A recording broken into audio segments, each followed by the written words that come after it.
इस वीडियो में deep sea plains के notes and DPPs plus mind map है। वर्ल्ड क्लाइमेट हमने क्लाइमेटोलॉजी पढ़ ली, जियोमॉर्फोलॉजी पढ़ ली है। अब यहाँ पर आएगी ओशियोलॉजी की बाड़ी। धरती सारी पढ़ ली, आसमान पढ़ लिया, अब आए समुद्र, तीनों मिला के बनेगा बायोस्फीयर। उसके बाद बायोस्फीयर पढ़ेंगे। डीप सी फीचर सबसे पहले इंपॉर्टेंट क्या होती है ओशियन की। 70% एरिया कवर करते हैं हमारे प्लानट का, तो हमें पढ़ना जरूरी है। रिसोर्सेज देते हैं, नेविगेशन में काम आते हैं, फूड देते हैं मछली के फॉर्म में, एनर्जी देते हैं फॉर ओशियन से, टाइडल एनर्जी, अलग एनर्जी, इन्फ्लुएंस करते हैं क्लाइमेट को, work as a carbon sink, carbon को फिक्सेशन का काम करती है। अलगी साइनोबैक्टीरिया होते हैं वो। फॉर्मेशन कैसे हुआ था ओशियन का, डीगेजिएशन हुई थी, सबसे पहले वॉल्केनिज्म हुई थी, गैसेस वाटर वेपन बनी थी, उनसे क्लाउड बने थे, प्रेसिपिटेशन हुई थी, वाटर एक्यूमुलेशन हुआ था। उसके बाद हमारे इंडिया में, हमारे पूरे देश में कितने नहीं पूरी दुनिया में कितने वो पाए जाते हैं समुद्र। 5, एक तो Pacific ocean, Atlantic ocean, Indian ocean, और एक हो गया अंटार्कटिक ओशियन, एक आर्कटिक ओशियन। 5 ओशियन पाए जाते हैं ऐसे। वाटर इंडेक्स क्या है, वाटर पाया जाता है ज़मीन पर 2.4%, उसका रिवर में पाया जाता है 0.00%। फ्रेश वाटर इतना है, ग्राउंड वाटर इतना है, सलाइन वाटर इतना, आइस शील्ड के अंदर सबसे ज़्यादा वाटर है इतना है। वो आइस शीट मतलब ग्लेशियर के अंदर पूरा वाटर कितना 97% पाया जाता है, परंतु वो पीने योग्य नहीं है, क्योंकि समुद्र में वाटर वाटर बारिश होती है कैसे होती है, 70% वाटर इवापोरेट होता है कहाँ से, समुद्र से, और 22% इवापोरेट होता है ज़मीन से। 86% होता है, 100% होगा, 86% तो वहीं पर पड़ जाता है समुद्र में, और बचा हुआ 14% ज़मीन पर बारिश होती है, वो भी बह के चला जाता है 7% रन ऑफ की तरह समुद्र में, और बचा हुआ 7% काम में आ जाता है। बाकी बात रिलीफ फीचर क्या है, सबसे पहले कॉन्टीनेंटल शिफ्ट होता है, नीचे जाएंगे समुद्र में तो क्या है, कॉन्टीनेंटल ब्रेक मिलेगा, उसके बाद कॉन्टीनेंटल स्लोप होगी एकदम डायरेक्ट स्लोप, उसके बाद कॉन्टीनेंटल राइज होगा जहाँ पर ज़मीन अपना डिपोजिशन देती है, कौन रिवर। यहाँ पर मिड ओशियाटिक रिज मिलेगी जहाँ पर दो अलग डाइवर्जेंट बाउंड्री बनती है, तो मतलब डाइवर्जेंट में वॉल्केनिक इरप्शन होता है यहाँ से, उसके बाद ट्रेंच मिलती है, उसके बाद जाएंगे तो सी माउंट मिलेगी, उसके बाद ग्यूटॉट्स कहेंगी। इन सारे को मिला के कॉन्टीनेंटल राइज से कॉन्टीनेंटल राइज तक नीचे इन्हें ओशियन प्लेन या एबर्सल प्लेन भी कहते हैं, 70% एरिया कवर करती हैं। उसके बाद इधर भी वही मिलेगा जो इधर मिला था, ऐसे करके इधर जाएंगे। बेस्ड ऑन दी साइज पे बताकर कितने डिवाइड किया गया है। मेजर सी फीचर है continental shift, continental slope, rise, mid ocean, abyssal plain. बाकी माइनर ये है आइसलैंड। ये उसकी डिटेल है जो ओशियन होता है उसके अंदर क्या क्या होता है। सबसे पहले कॉन्टिनेंटल शेप आती है, safe continental chef margin area होता है, वो सबमर्ज होता है अंडर ओशियन में। इसकी एवरेज डेप्थ होती है 100 फैथम मतलब एक फैथम में 1.8 मीटर होता है, 100 फैथम में 180 मीटर है यहाँ होता है, मतलब उसे अप्रोक्सीमेटली 200 मीटर 200 मीटर होता है। बात है और का होता है यहाँ में जाके कितने स्लोप होते हैं, जाके 2 डिग्री स्लोप होते हैं, ज़्यादा स्लोप ना हो जाके। और ये थिकनेस होते हैं और वेरीज करते हैं सेडिमेंट पे वेरी करते हैं, कौन कौन सा सेडिमेंट है यहाँ पे। और vary ocean to ocean vary करते हैं। और जो नैरो होते हैं हाई हो जाते हैं माउंटेन सिचुएटेड।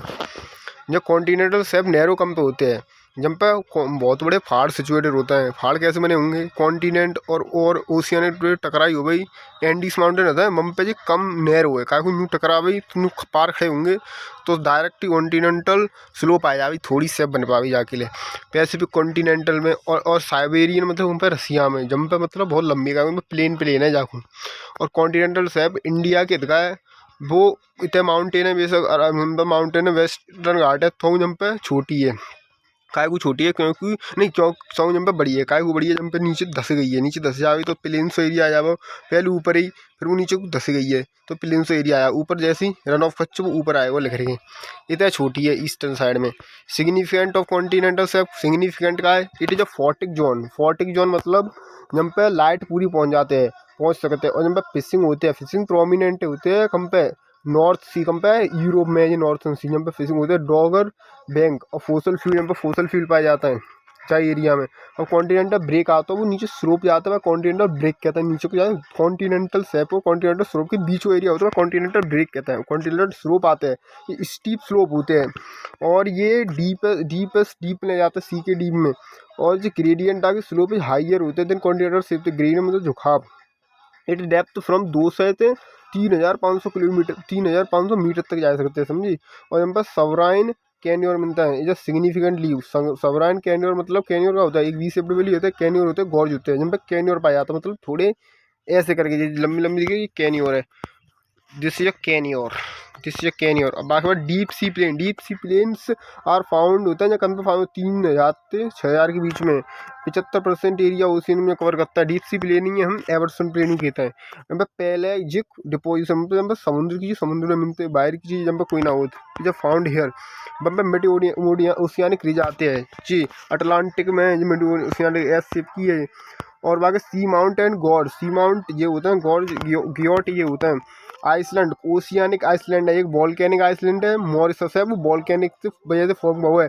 और कोरल आइसलैंड है, लक्षद्वीप है हमारा, वो कोरल से फॉर्म हुआ है। मालदीव कोरल से फॉर्म हुआ। कॉन्टिनेंटल आइसलैंड मेडागास्कर है, तो घूम पे घूमे। बाकी माजुरी माजुली माजुली माजुली है, देखा ब्रह्मपुत्रा को सबसे बड़ा आइलैंड है, रिवर बनाते हैं आइसलैंड। आइलैंड पे एक डिस्ट्रिक्ट है, एक स्टेट है पूरी डिस्ट्रिक्ट है मतलब। और बाकी बात कॉन्टिनेंटल आइसलैंड मेडागास्कर हो रहा है, ये तब देखा ये। नंबर पैसिफिक ओशियन में डीपेस्ट ट्रेंच मरियाना ट्रेंच कहाँ पे है जी?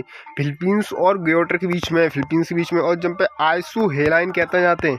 और great barrier leaf is located eastern Australia पे। और बाकी बात तस्मान सी है। और जब मिड ओशियानिक रिच और इसमें जब पे टेम्परेट डिसीजियस फॉरम का टेम्परेट डिसीज कहाँ पाया जाता है? नॉर्थ अमेरिका और साउथ अमेरिका दोनों जगह पाया जाता है, पे पाया जाता है। Monsoon Sahara desert Europe. हमने सैली वो पढ़ लिया था कि उसमें क्या क्या पाया जाता है ओशियन के अंदर। अब आगे पढ़ेंगे प्रॉपर्टी ऑफ ओशियन। प्रॉपर्टी क्या होती है ओशियन की? ओशियन की प्रॉपर्टी टेम्परेचर होती है, एक सैलिनिटी होती है। टेम्परेचर होता है वो सैलिनिटी वो इफेक्ट करता है ओशियन के इनसाइड फ्लोरा और फौना को। उसके बाद सैलिनिटी क्या होती है? Salinity use to define the total dissolve solid particle dissolve होते हैं समुद्र के अंदर, तो सॉलिनिटी कहते हैं। Solid 1 kg of sea water में, 1 किलो सी वाटर में पार्ट पर 1000 मतलब कितनी पार्ट पर 1000 मतलब यूनिट होते हैं सैलिनिटी की। 35 पर 1000 मतलब 35 ग्राम सॉल्ट जो है 1000 नहीं 1000 kg मतलब वाटर में, मतलब 1 किलो वाटर में। भाई तो सैलिनिटी वाले फिजिकल प्रॉपर्टी को फैक्ट करता है। टेम्परेचर डेंसिटी डेंसिटी को सबसे composition of salinity in ocean water. Composition कैसे होता है जी? याद करिए, सबसे ज़्यादा सोडियम क्लोराइड होता है, बात कम मैग्नीशियम, बात कम कैल्शियम और सल्फेट, बात कम कैल्शियम कार्बोनेट। ये ट्रिक याद कर दे। सो बताएं मैं सोएगो मैं सोएगो मैं सोएगो मैग सो जाता है, सभी तो ज़्यादा ही तो सोते हैं। सोना मतलब ज़्यादा सोते हैं 75-85%। सोगो मैं तो बात में सल्फर खाए के मैंने कहा चलाई, सल्फर खाए के मैंने कहा चलाई, सोएगो जाके मैं सल्फर खाए के चलाई सल्फर 30 नंबर पे। बात क्यों कम कैल्शियम। सही ट्रिक है, जाते याद कर लिए इसे। Source of salinity water 77% river से जातो है, रिवर को पानी जातो है, मिनट जातो बढ़ जातो, तो बात से सैलिनिटी बढ़ जाती है। रिवर की आगुना वाटर रिवर में पानी बेहतर रहता है, समुद्र में खट्टा होता है। बाकी बात मिड ओशियन समुद्र से लावा लगत तो बात है ओशियन बढ़ जातो सैलिनिटी। और वॉल्केनिक इरप्शन से वहाँ सैलिनिटी बढ़ेगी, क्या हम गैसेस फैसे लगाते हैं, सॉल्ट लगते हैं। और देख source of salinity in ocean water में ट्रॉपिकल साइक्लोन डेजर्ट को रेत समुद्र में चले जाते। एक थ्योरी है, मतलब एक वो है बात पता 10 लाख टन प्रति साल अटलांटिक ओशियन में जाता है समुद्र वो सहारा डेजर्ट को रेत। सोर्स ऑफ रेन वाटर तो जाता है। इवापोरेशन बढ़ाएंगे तो सैलिनिटी का होगा, इवापोरेशन सैलिनिटी बढ़ाई बेटा, सही है। प्रेसिपिटेशन तो कम हो गई, पानी ज़्यादा पड़ रहा है तो कम हो गई सैलिनिटी। और इन्फ्लक्स अगर रिवर को पानी जहाँ में जावे को समुद्र वहाँ में रिवर को पानी समुद्र में तो कमी तो हो गई, रिड्यूस हो गई। मेल्टिंग ऑफ आइस तो रिड्यूस हो गई, जहाँ पे सब लिखी गई है। सर एटमॉस्फेयर प्रेशर से बढ़ेगी सैलिनिटी, कम हो गई एटमॉस्फेयर हाई प्रेशर से लो प्रेशर हवा चलते। देखो हाई प्रेशर पे सैलिनिटी बढ़ जाएगी, कभी हो जाएगा बारिश ना हो तो हाई टू लो ही तो चलते हवा, हवा क्या चलते high pressure to low pressure, जाके लो प्रेशर में बारिश हो गई, हाई प्रेशर में हो गई नहीं तो बस सैलिनिटी बढ़ जाएगी। सर्कुलेशन ऑफ ओशियन वाटर आगे बढ़ेंगे। ओशियन वाटर तो होता है अरेबियन सी में ज़्यादा सैलिनिटी है। बे ऑफ बंगाल तक काय को बे ऑफ बंगाल में रिवर बहुत ठंड मीठा पानी मिलाते रहते हैं। डिस्ट्रीब्यूशन ऑफ सैलिनिटी अगर हॉरिजॉन्टली देखें तो बढ़ जाते हैं हम इक्वेटर पोल की तरफ ज़्यादा, सबसे ज़्यादा सैलिनिटी 20 से 40 डिग्री के बीच में होते हैं। 36 सैलिनिटी 36% और 35% होते हैं इक्वेटर पे। 3 लेक है, लेक वेन कंपेयर टर्की में, और डेड सी कंपेयर इजिप्ट और इजराइल, इजिप्ट और ऊपर बाकी बॉर्डर पे इजिप्ट के पे और इजराइल के बॉर्डर पे। और ग्रेट सॉल्ट सी कंपेयर, ग्रेट सॉल्ट सी की साइड है अमेरिका में, वो ऊपर नॉर्थ अमेरिका की तरफ। और बाकी डिस्ट्रीब्यूशन सैलिनिटी सबसे ज़्यादा लेक वेन की वो सैलिनिटी डिस्ट्रीब्यूशन सैलिनिटी वर्टिकली जाएंगे तो सैलिनिटी, डेप्थ में जाएंगे सैलिनिटी बढ़ जाएगी। टेम्परेचर इंडियन मेट्रोलॉजिकल डिपार्टमेंट के हिसाब से देखना है 200 से 300 मीटर किलोमीटर स्क्वायर एरिया पर अगर बारिश एरिया 1 घंटा तो ज़्यादा 10 सेंटीमीटर के अप्रोक्स बात करेंगे हम कि हम पे क्लाउड बस्ट है वो है फ्लैश फ्लड मतलब फ्लड आया तो बात है रिवर में फ्लड आया हो 1 घंटा के अंदर। टेम्परेचर ऑफ ओशियन बढ़ेंगे, टेम्परेचर में तो है ocean water get heated up just like land sun और the process of heating cooling of जाए स्लो जाता है लैंड में वाटर स्लोअर देन लैंड पे लैंड तक कम होता है मतलब ओशियन कम स्लोअर टेम्परेचर बढ़ता है आपको लैंड के हिसाब से। फिर the amount of energy required to raise करता है 1 डिग्री टेम्परेचर बढ़ाने के लिए बात करते हैं स्पेसिफिक हीट क्या था फैक्टर फैक्टिंग लो लेटीट्यूड पर हाई हीट हो गई, हाई लेटीट्यूड पर लो हीट हो गई, इक्वल रिवर वेलिंग ओशियन समझने फट देख, इक्वल डिस्ट्रीब्यूशन ऑफ लैंड पे देख ऊपर नॉर्दर्न हेमिस्फीयर में टेम्परेचर ज़्यादा हुआ है, सदर्न हेमिस्फीयर के हिसाब से नीचे पानी का टेम्परेचर कम रहता है। और हम ऑन दी शोर विंड ऑन दी शोर मतलब सी ब्रिज कब चलता है, सी ब्रिज चलता है रात में नहीं दिन में, काय को दिन जल्दी गर्म है जाते लैंड जाके सी ब्रिज चलेगी, सी टू लैंड चलेगी ऐसे सरफेस स्टडी टेम्परेचर राइज दी टेम्परेचर जब को टेम्परेचर बढ़ा देगी लैंड की तरफ चलेगी तो ऑफ शोर विंड चलेगी रिड्यूस दी टेम्परेचर अनब्रेलिंग रिड्यूस करेंगे टेम्परेचर।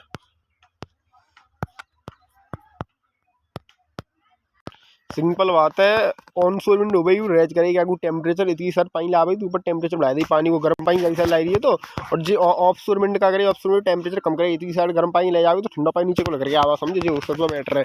उसके बाद ओशियन करंट का होता है movement of mass water in definite direction warm ocean current cold ocean current समझा।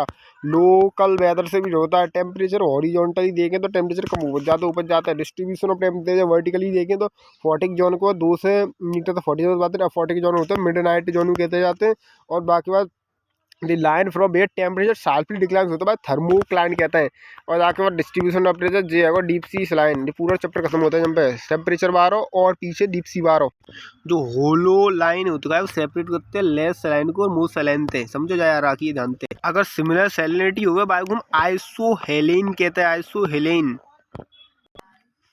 ये इनकी डीपीपी के आंसर है डीपीपी के आंसर देखता 5 वाला इसमें मेरा कोई गलत नहीं था, इसमें मेरा गलत था इसमें मेरा गलत कौन सा था ये देख